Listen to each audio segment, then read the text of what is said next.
Hey everybody, this is Javier Ramos. I have Miss Megan Wells. She is known as Miss Arkansas. She is also a mother. She is a wife. She's an advocate for mental health. And I wanted to bring her on so she could talk about her life and her future. Thank you for coming on, Miss Megan. Thank you for having me.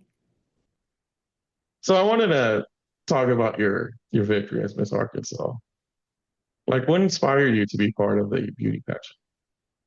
So when I was 19, I had a really epiphany moment where I got, interestingly enough, I had had orthodontics for like 5 years, and I feel like there is not enough credit given to what that does to you because I went to college with braces on. Like that is not a thing that people want to have to do, but I did. And they came off at 19, and I started becoming curious about pageants because it was the first time I really felt pretty.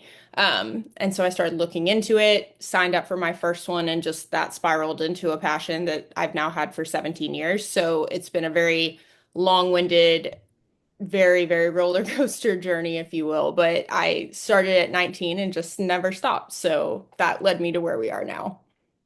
So was it kind of like an ugly duckling kind of thing when you had the braces? Yes, oh my goodness. Like I laugh and tell people all the time, I'm like, look back at my middle school and high school photos, you will understand what a glow up means. Like it's, today's world is so lucky to have TikTok that teaches you how to do things that you see a middle schooler and they're like, you're supposed to have an ugly phase. We all had ugly phases. Where's your ugly phase? It's not fair. They're all so pretty right away. It's crazy. So how do you share your experiences being an advocate for mental health?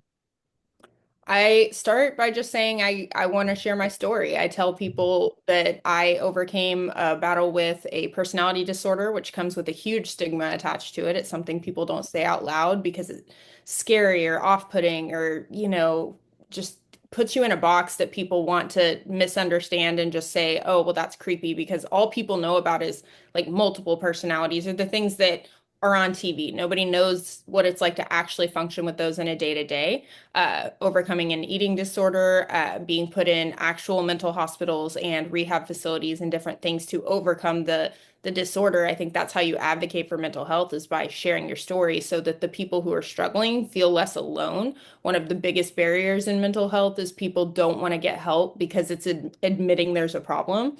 And if you're willing to share that, like, the only reason I'm still here, the only reason I can tell you what I've been through is because I got help, so you can get help too. I think it just gives people hope. So when you use your platform, like how often do these do the participants actually have some kind of like mental health issue or they have some kind of disorder? Like how often is something like that?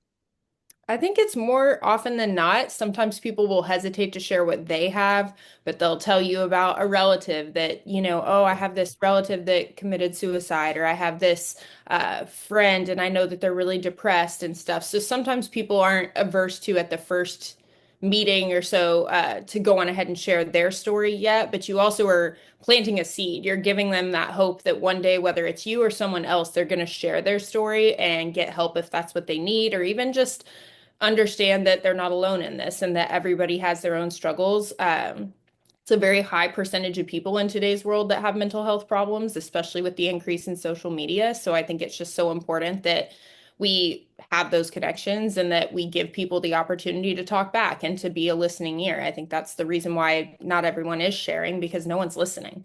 And if we actually listen and we're not just saying, how are you? And expecting the word fine back, and we're okay hearing, you know what, I'm not fine or I'm not okay, we open those doors. So. And also wanted to ask you, like, what is the con, uh, misconception do people have about pageantry? Like, what is something that they don't quite like understand? What do they not know about it?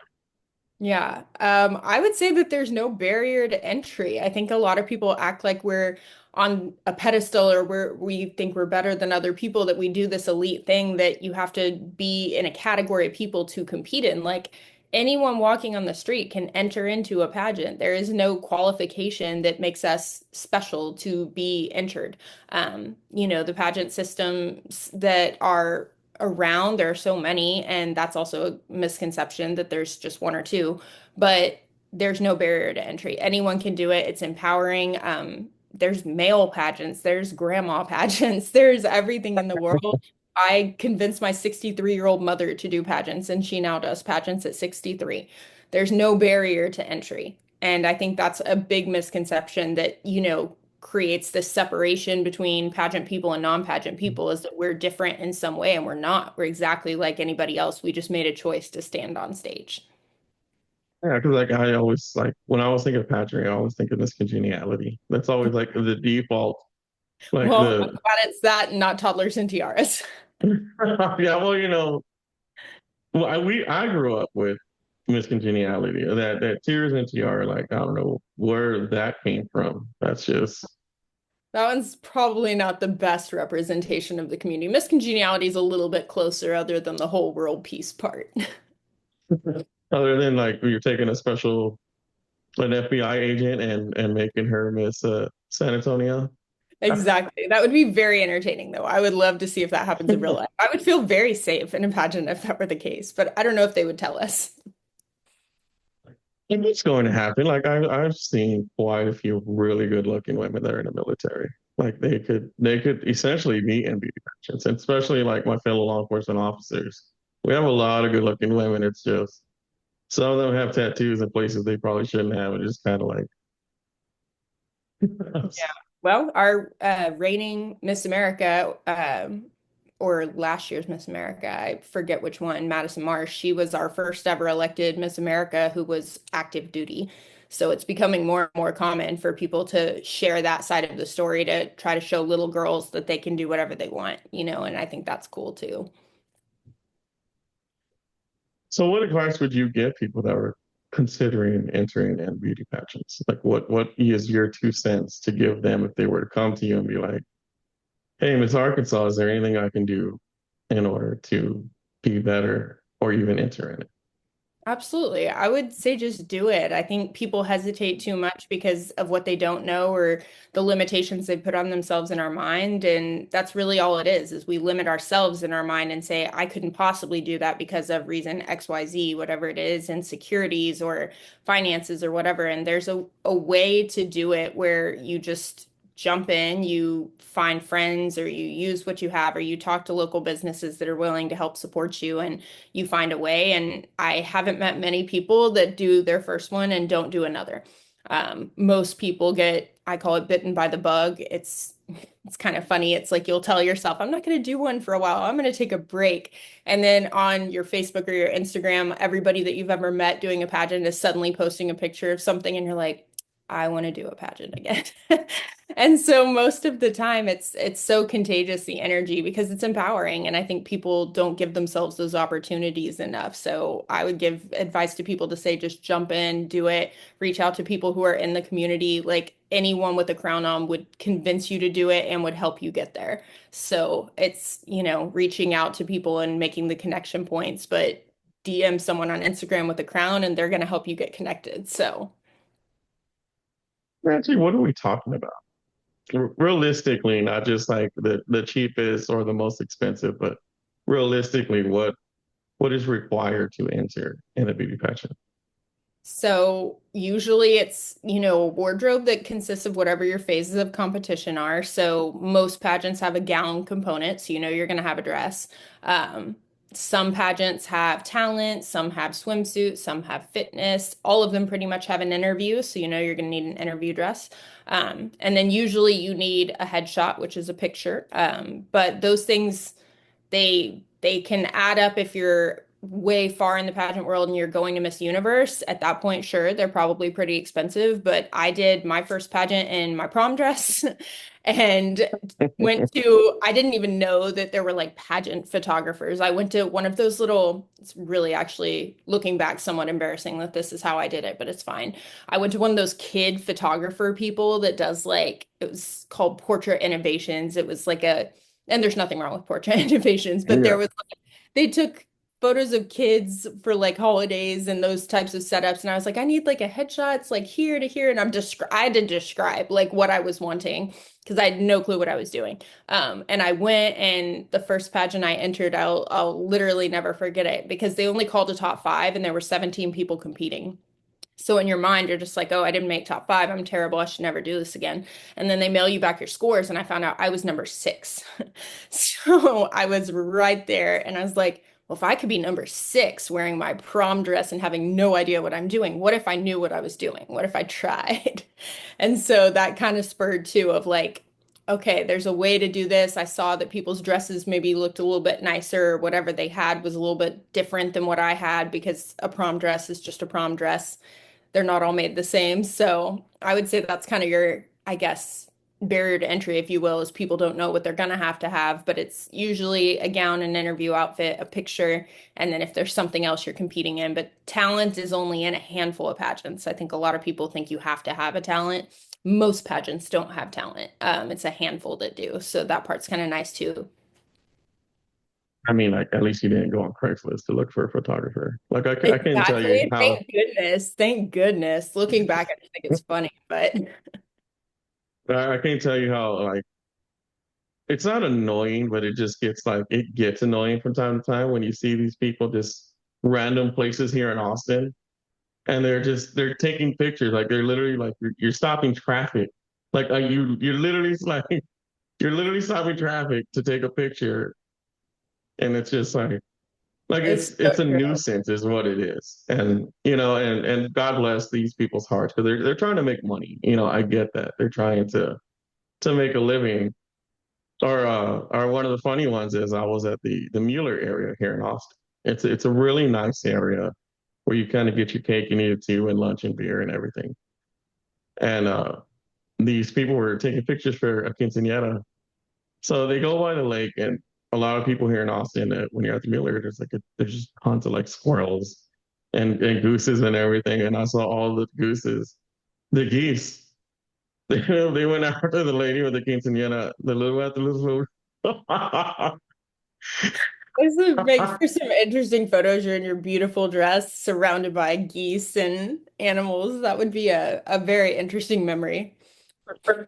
I just saw like I was just like I was from a distance. Like I wasn't like one of these dudes. Like but when I saw that you were in their territory trying to take like the perfect picture, all the little geese are just like going after her. You want to be a part of the show? Let us include. Yeah, you know.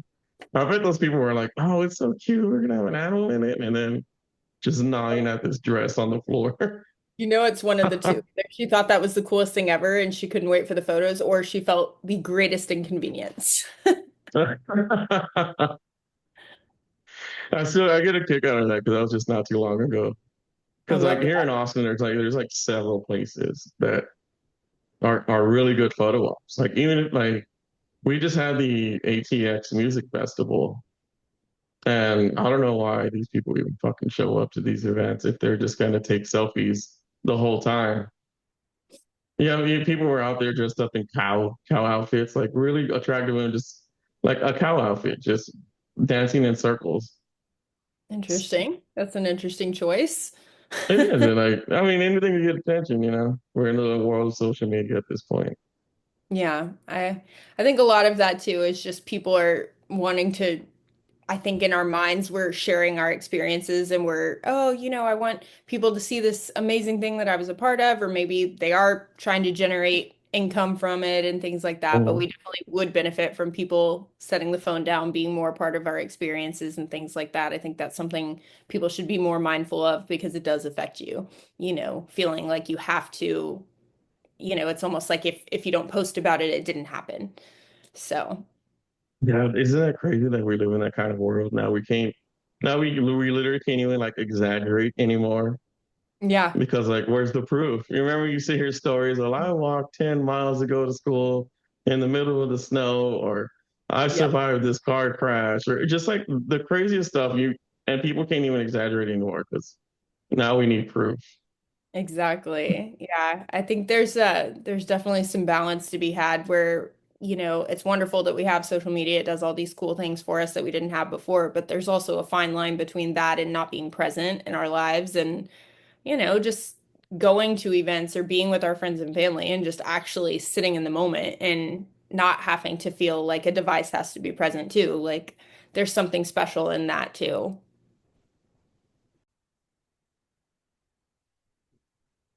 So, Miss Megan, I wanted to go and ask you about part of your journey of recovery. When did you pivot into mental health? Like, when did you see yourself that you want to help others? I think it would be not long after my own recovery. So at 22, I found out just kind of how deep I was into my own mental health struggles. I had been diagnosed with an eating disorder for a while, just struggling with competing in swimsuit and never feeling good enough. And then through getting help for my eating disorder, I actually found out that I also have borderline personality disorder, and that more my eating disorder was actually a manifestation of the borderline. It was a way I was trying to control everything around me. And I had an aborted suicide attempt where I did take an attempt at my own life, and then I kind of changed course midway.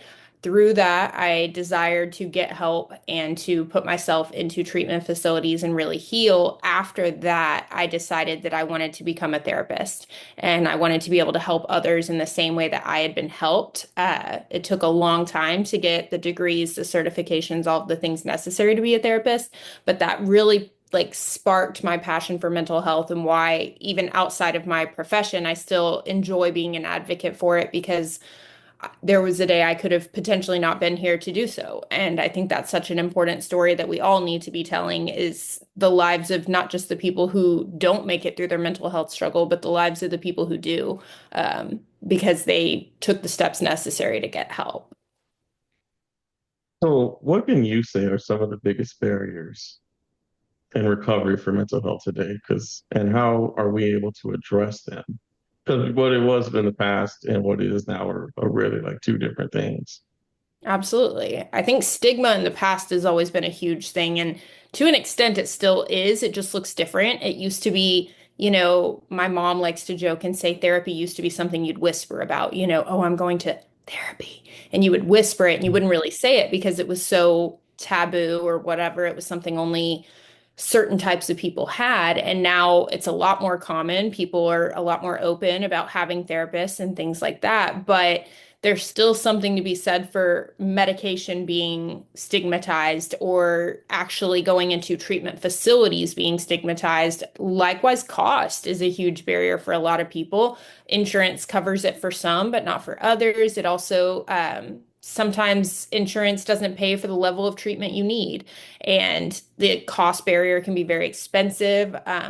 Some people have to take out like second mortgages on their home to put a loved one through recovery. And I think that's just something that stops a lot of people from getting help is they're worried about the cost. They're not sure whether or not they can afford it. They're worried about people judging them or finding out that they're struggling. And there's such a barrier with image in today's world of I don't want to be perceived as someone who's not okay, even though you're not okay. And I think it needs to be a little bit more okay to say we're not. And that comes from also loving on the people in our lives and checking in on people enough to say, hey, if you're not okay, that's cool. Like I'm here for you. I can help you get help or, at least be the listening ear for someone who needs help and doesn't know where to go. I also wanted to sit here and ask you about how do you share your story with personal spaces and in the public? How do I share it? So I would say, finding opportunities, like this, even in everyday life, pageantry is such a part of who I am that it comes up pretty naturally in conversation.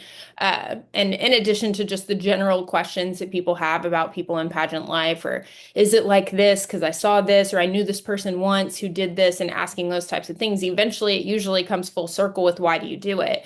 And the whole reason I do it is because I want to share my story and I want to be able to connect with people. And I'm not afraid to offer the shock factor of, having been someone who aborted a suicide attempt and having had that personal connection to it, I think helps because even though I can share this story without a crown on, I could go on with life and never have pageantry be a part of my story and just share the mental health side. There is an element to pageantry that provides you with a platform to share. I would say people would listen if I shared my story in general, but people really take listen when you put a crown on.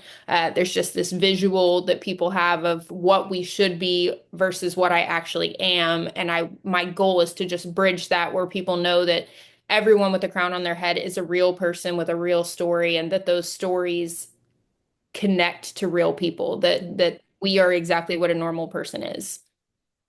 I feel like it actually comes out differently when you have status and you tell them that you have some kind of disorder or disability or some kind of mental health issue.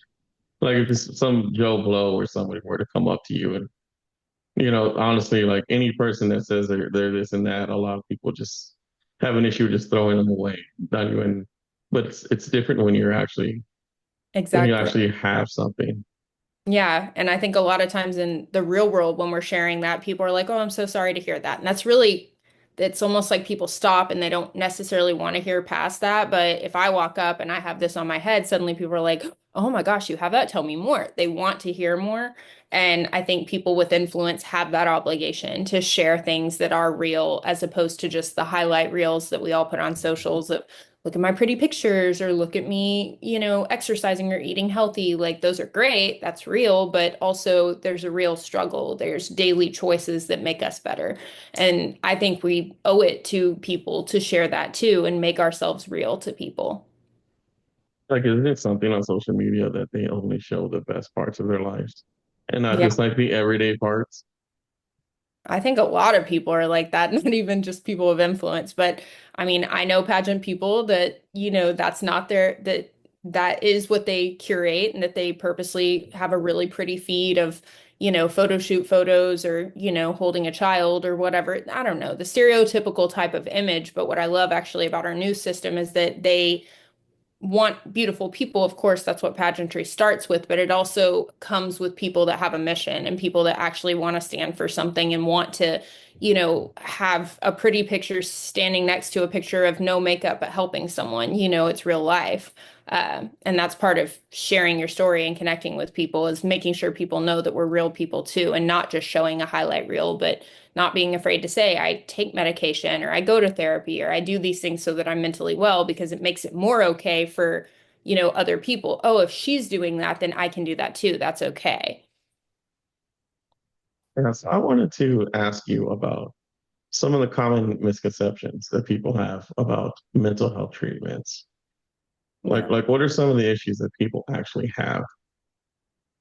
I think it's just so often like TV, movies, things like that, like they make it look so extreme and like, oh, you're just going to be in this hospital bed or you're going to be just taking medicine and laying around or sitting in these group sessions and stuff. And some of that can be true or it can be true of certain locations. But I mean, I've worked with a facility before and helped some of my clients go where they take beautiful mansions across the country and they turn them into these beautiful facilities where 8 or 10 people go and they have like horseback riding and like yoga therapy and stuff and they bring in therapists, psychiatrists and do all of those things, but they're also helping people in ways that bring them back into nature and everyday life. And there are facilities like that. There are facilities that focus just on one disorder and therefore they're more tailored to what you're actually struggling with instead of just putting you in a room with a bunch of people that have problems.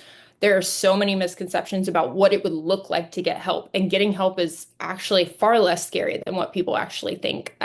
One of the facilities I went through in recovery, I absolutely, looking back, am so thankful for my time. They helped me, and really the things I learned there are things I still carry with me now. At the time, sure, it wasn't the most fun experience because I was in the healing part of it, but recovery isn't as scary as people think it is. It's hard, but it's not scary.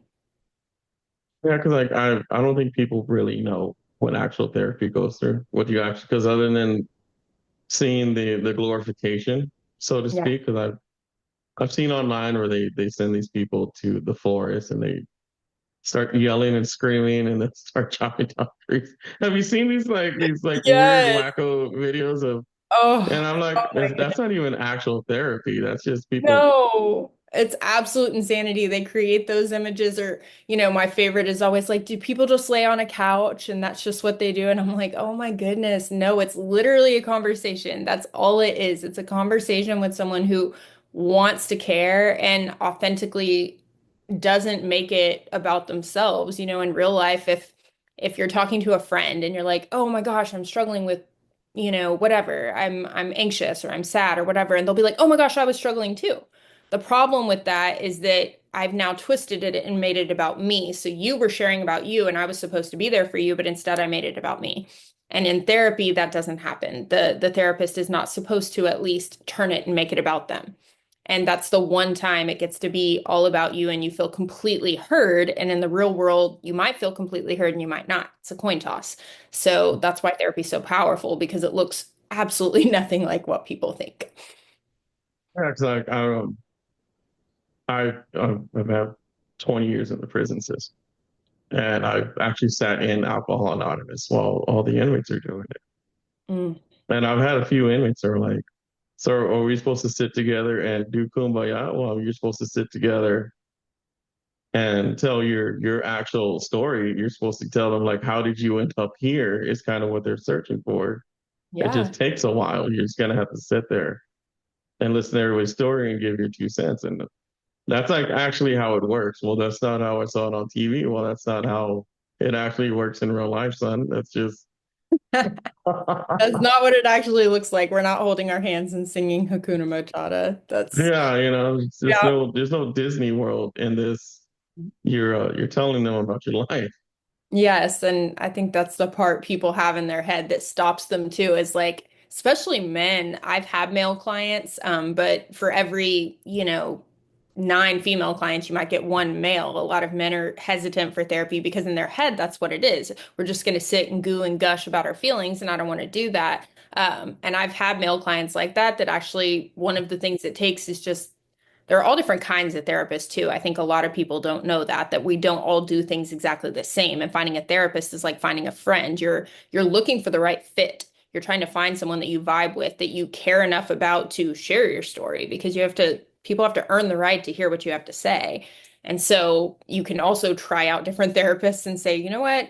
I didn't like that one. They weren't my vibe. They're not the type of person I would want to tell my deepest, darkest dirt to, and you can go find the person that actually you connect with. And that's one of the things I specialize in actually is I'm a very direct therapist and not everyone is.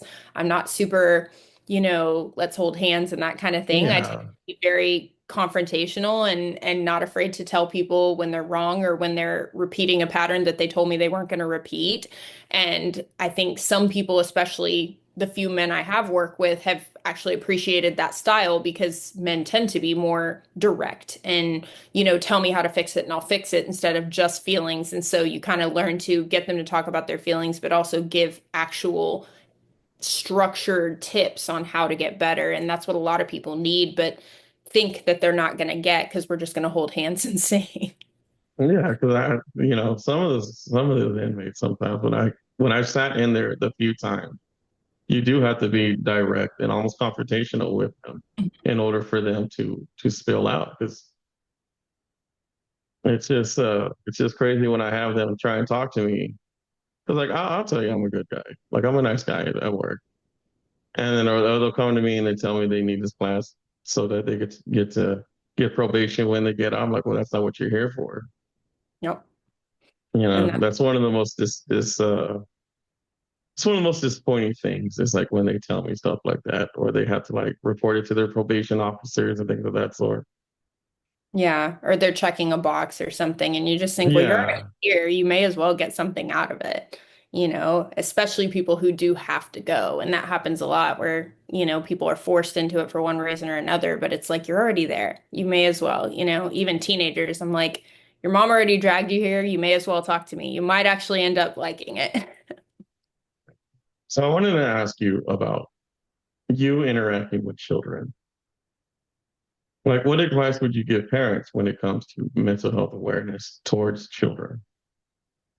Think it's just, I mean, keep dialogue open, be very communicative, but also knowing where kids are at and that and this is the hard part that a lot of parents don't like to hear, but if you build a relationship with parents, you're able to one day say this, is that like most of us don't walk out of childhood unscathed because even the people who had the greatest of parents or the best of childhoods, like there's still something in the world that like you would have done differently or you would have liked different with your parents. And that means that no parent is perfect. And therefore, the more we can just understand that like some kids are just not going to connect with their parent and they're going to need a therapist or a trusted adult, whether that's a teacher, a coach, or a mentor or whatever, their friend's parent who they happen to connect with better. But I know as a parent, I would want as many loving people in my children's lives to keep them well because the hugest part of mental health is just having secure attachments and feeling loved and cared about. When they ask you if you're okay in mental health, and I think anybody who's gotten help knows this. What's the main question they ask? Do you feel hopeless? Like, do you feel alone? Do you feel isolated? Like those types of questions, because if you feel that, you're at a high risk because then you don't like you start questioning yourself and Yeah, I questioning. think there's like a 7 question core of Yep. if you answer them incorrectly. Then you're suddenly at risk. And Yeah. I can laugh about it because I have to ask those kinds of things regularly. But I'm like, it's so true. And if parents understood that like giving that freedom of like, you don't have to talk to me if I'm not the person, but find somebody, please find somebody. Yeah. And letting them feel loved by someone is better than it having to be, it has to be the parent or it has to be whoever. Like people just need people. We're relational beings. That's one of the reasons why social media is like a coin toss on how you feel about it, because it's also kind of isolating because we're busy watching people's lives instead of living them.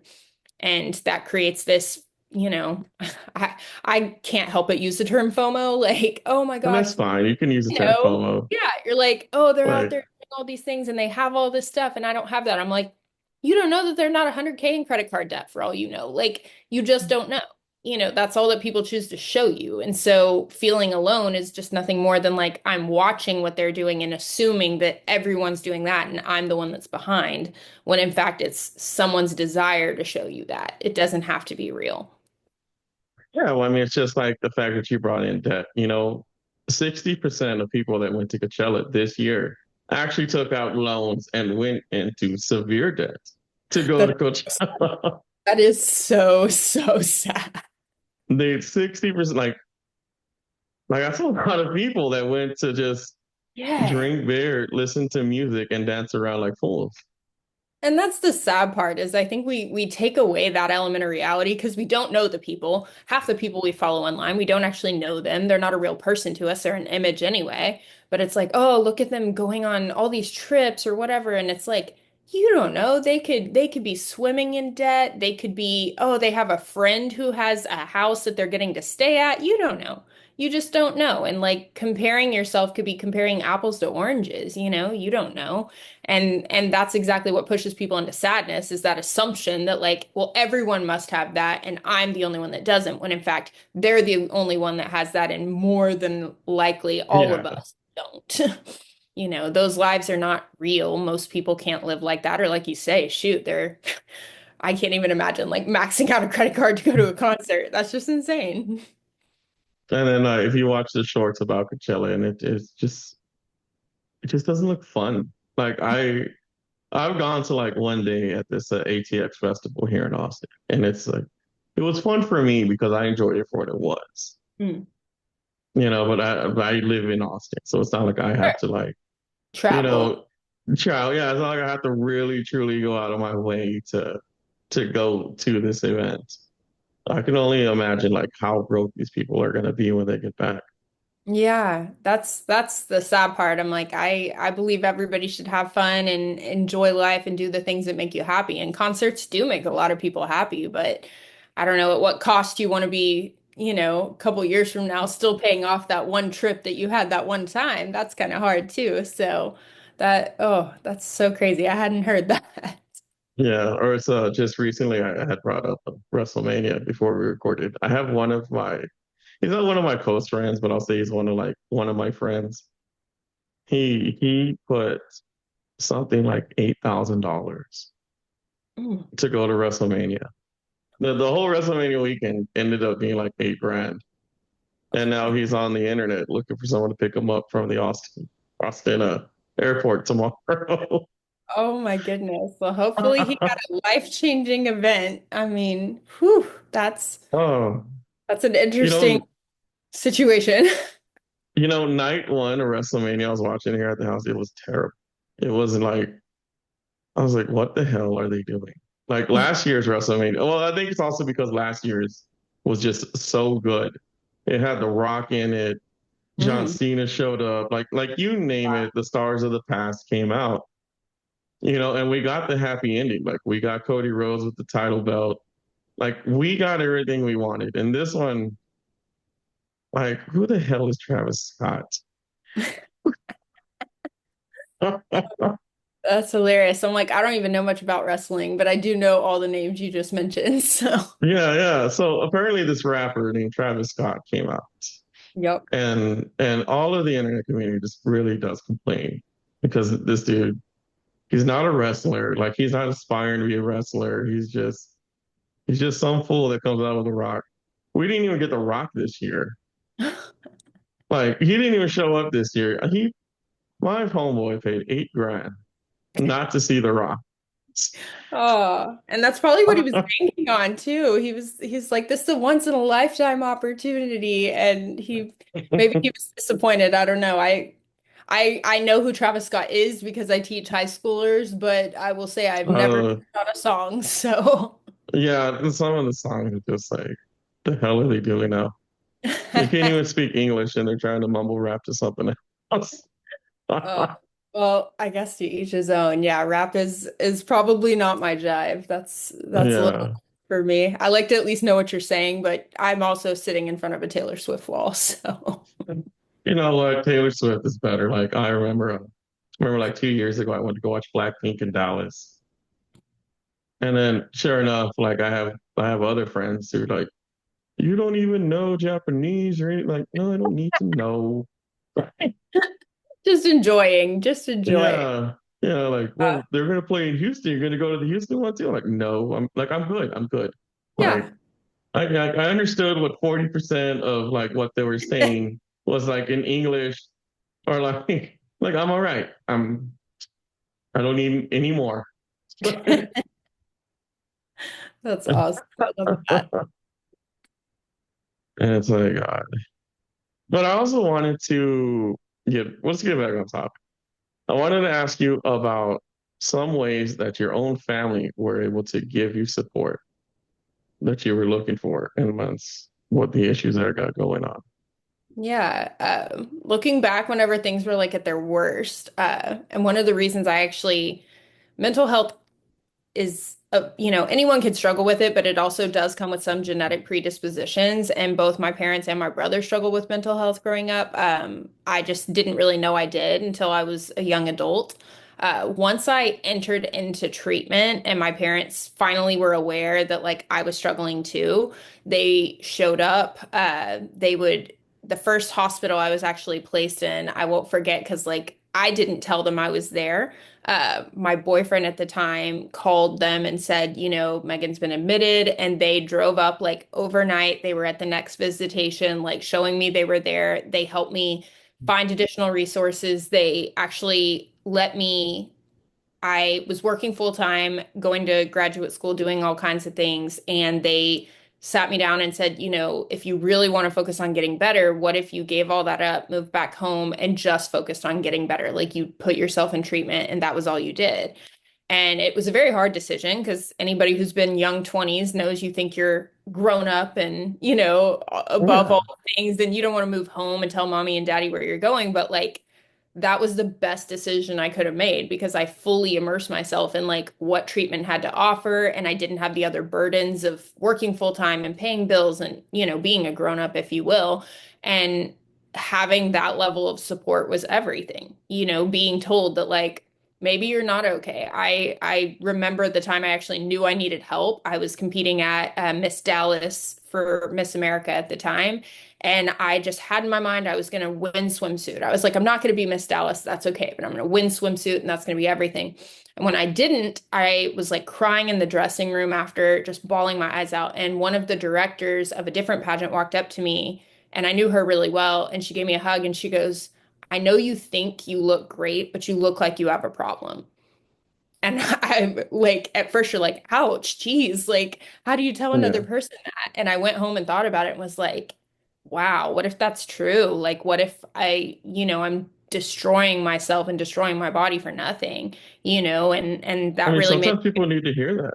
You do, and it takes loving someone right to say it, to actually be able to go up to someone and say like, I think you're not okay. Like that Yeah. was looking back, I was, trying to go between should I be offended and should I feel loved? I don't know, but looking back, I'm like, that was the ultimate form of love to approach someone and say like, I think you're crying because of this, but really, you're just not okay. And I think like parents, of course, I'm so thankful that they were there and that they helped in that way, but also hearing that and having to process that was part of what sparked me knowing I wasn't okay. It maybe didn't set the trajectory for my full recovery, but it definitely had me thinking like maybe this isn't normal. Maybe this isn't like the way I should be doing things. And I was definitely in a low place at that point. I had dropped like 10 to 20 pounds in 1 month. I was eating 500 calories a day. I mean, I was exhausted 24/7. So looking back, she was exactly right. Everything she said was Yeah. true.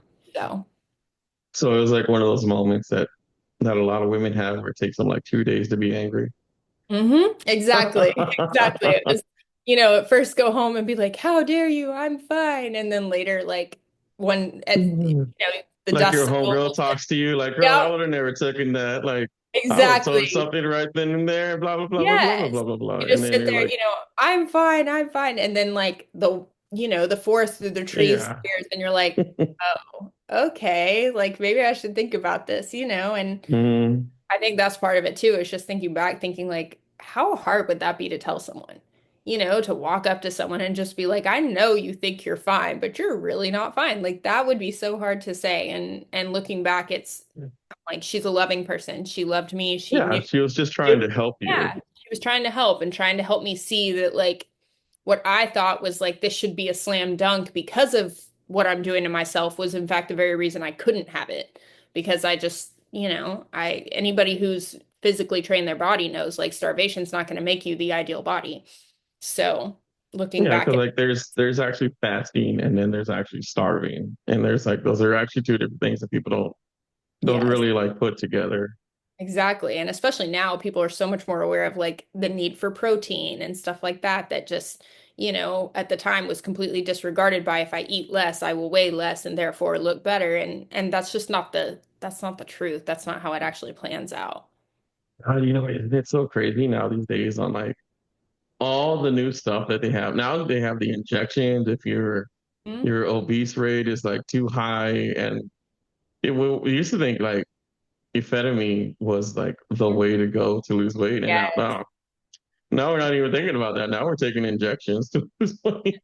It's true though. My mom's made jokes about that, or we've talked about what was it, the 90s generation of like Slim Fast and all of those kinds of things where it was like Hmm. everybody had all these different ways, and now, people are so aware of it that there are more means, which is wonderful. People need to be healthy, and that's incredible that there's the options, but it also still is like we have to teeter on the line of recognizing what's healthy and still feeling okay in the bodies we have, regardless of their size, because you can't hate your way to a different body. That's just not how it works. Yeah, because like I tell people from time to time that those injections aren't really like you start taking those things, you're gonna have to be taking them for the rest of your life. Yeah, because it doesn't come with a lifestyle change. I think that's the hard part is like you want to actually change something, you have to make the changes every day that got you to where you got, You didn't get there overnight, you won't lose it overnight, but you have to do it in a healthy way that just is sustainable for your life and your lifestyle, being realistic, making small changes. Those are the tangible ways because a lot of times I treat a lot of people with eating disorders and they'll say, "Well, I just don't want to weigh what I weigh," or "This is just not okay." And I'm like, "Yeah, and when you're healthy, you can make those decisions. You can go and say, I'm gonna scale back a little bit or eat less sugar. Or I'm gonna work out a couple of times a week." Like you can do that. But when you're not Yeah. healthy, those are not healthy mindsets because it's a slippery slope. And that's where, people have to focus on mental health before you focus on your physical body because you can always choose to take care of your body, but if your mind goes down, like you may not have a body anymore. And that's the sad part. Oh, I know. It's so terrible on how the things work now these days. Because now that we have science invading dietary, Uh, which I think science has always been there. It's just not what it is now today. sure, sure. So I wanted to go in and ask you about motherhood. I wanted to ask you about this subject. So how do you balance your whole life, like being a mother, a wife, a therapist, and now a title? Or like how? What is the day like? How does that work? Yeah. I think that's the craziest part about it is that you'll find title holders are some of the busiest people in the world, but the best managers of time because you can do anything in a day, you just can't do everything in a day. So you could, one day be like, "Oh, today I am killing it as a title holder. I am on three different podcasts. I am, pageant pretty and all the things." And that's the way that you exhibited yourself that day, but maybe you're not having a home cooked dinner. Maybe you're creating a frozen pizza or something like that because that Yeah, wasn't the role that you were the best at that day. You can't be the best at every role. Likewise, I'm a teacher and a cheer coach. If I have a long night doing cheerleading commitments, I probably am not a title holder that day. I'm probably not a business owner that day. And I, again, maybe am not making a home cooked meal. But the days that you are a mom and you are present with your kids, like yesterday for Easter, we, went to church as a family, and then my mom had like a brunch for us, and then we did egg hunt and things like that. And I'm like, that's being present, so yeah. the day, This is a traditional Easter yeah, thing.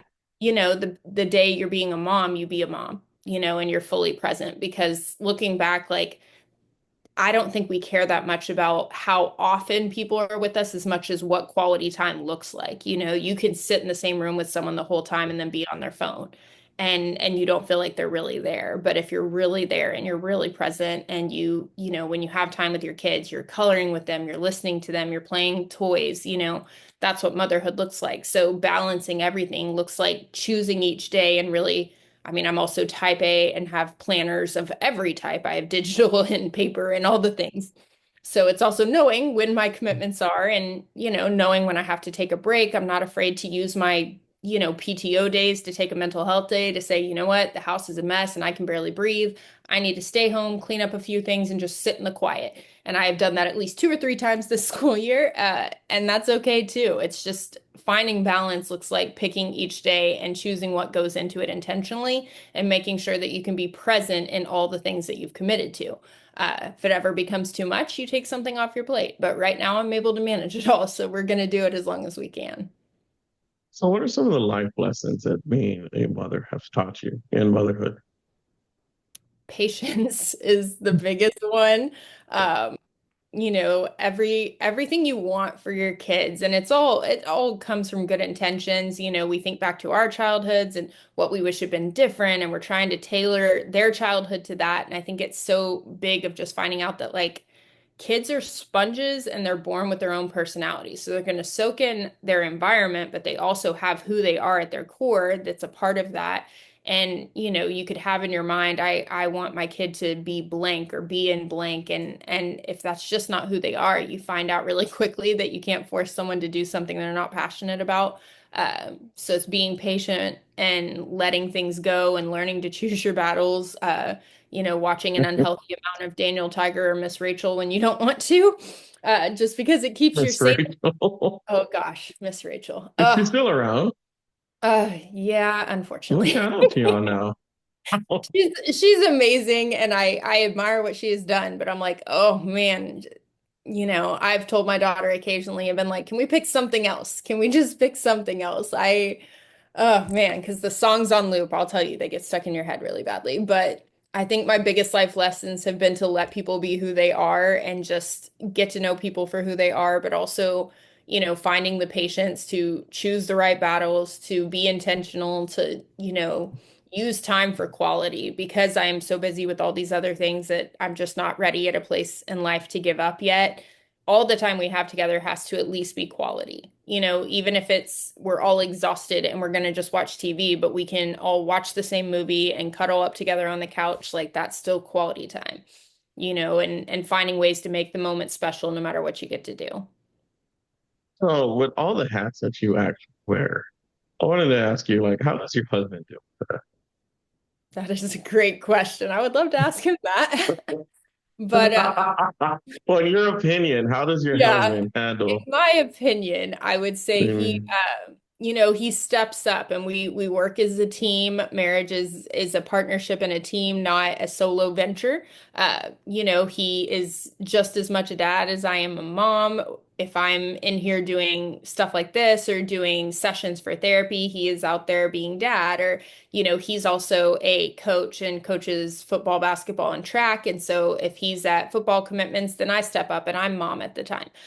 So we balance each other's schedules really well. We know what the commitments are. We have we call it the Wells family calendar in Google. And so Hmm. everybody color codes the events and he can put in, he has something and I can check it and say, oh, okay, I can't book something that night because I'm going to be mom that night. And, we're all super busy. We don't get as much time together as we would ideally like, but we're all doing things we're passionate about. And so I think he does it by just stepping up in the ways that he can. I know he's really proud of everything that I do because it is, it's different. It's a different life. It's not something everybody signs up for. Luckily, he did know. He did know. I was very much in the pageant world when he met me, so it was not a shock. Yeah. But it's a different kind of thing. But he shows up. He's never said no if I'm like, hey, I want to do a pageant. He's never said no. We'll find a way. He supports me in all of those ways. So I think that's how I see him managing it. But I would be curious to know his real answer. Have you ever had that question asked before? I have actually. Okay. In pageant interviews, some of the questions you get as a married person pretty often are how you balance Mhm. it, because especially when you do have, like, I have three jobs, that alone could be like, I don't know how you do that. And then you want to be a title holder and, all the things. So I've had people ask that. And then I do, I think actually at Mrs. Arkansas, one of the judges asked me, what is one thing your husband does really well and one thing he could improve on as a pageant husband? So I've definitely gotten some Was he in the interesting. room when that happened? No, thank goodness. Oh, that would have been Interviews are hilarious to just look private, at but him. yes, I did find that funny because I was like, oh man, they usually don't ask you to go negative on it. Like, what are you gonna improve on? Shoot, that's like throwing shade, Digging the hole right there, just like. right? So it's like, all right, well, let's find a way to be honest and kind at the same You got time. that line. Like, I Yeah. don't dig the holes, I just take the shits. Well, it was funny because later I told him the question and he just laughed. So I was like, yeah, it's like it's an interesting question. It was the first question too. So So my last question I have for you before we leave off is, what advice would you give other working mothers? uh, other working moms, I think it's find your village and don't do it alone. Working momhood is so busy and very often exhausting, and we need people in our lives to remind us that we're doing enough. My therapist told me once, and it was such real advice, that when we feel like we're not enough as a mom or a dad and we look at it and we're like, man, I just feel like I'm not doing enough. And she said, well, by what standard? What standard are you not doing enough? And I was like, well, I don't know. The world's mine. I don't know. And she said, well, think about it. When we're kids and we imagine being a parent, all you're picturing is parenthood. You're picturing, as a mom, like putting down a dinner and sitting at the table with your kids. As a dad, you're picturing throwing the football out in the yard or whatever. Like, you're not picturing all the other things that are going to be a part of that life.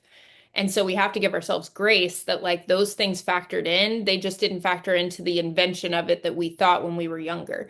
We pictured one part of life and we weren't factoring in what working would be like, how tiring that might be, the other commitments we would have, what it's like to be an adult because we weren't paying bills at the time, all of those things. So I think it's find people who can love on you enough to remind you of your worth whenever you can't do that, but also giving yourself grace to know that you can do it all, you just can't do it all at the same time. And that means that you have to be okay giving yourself the ebb and flow of real life.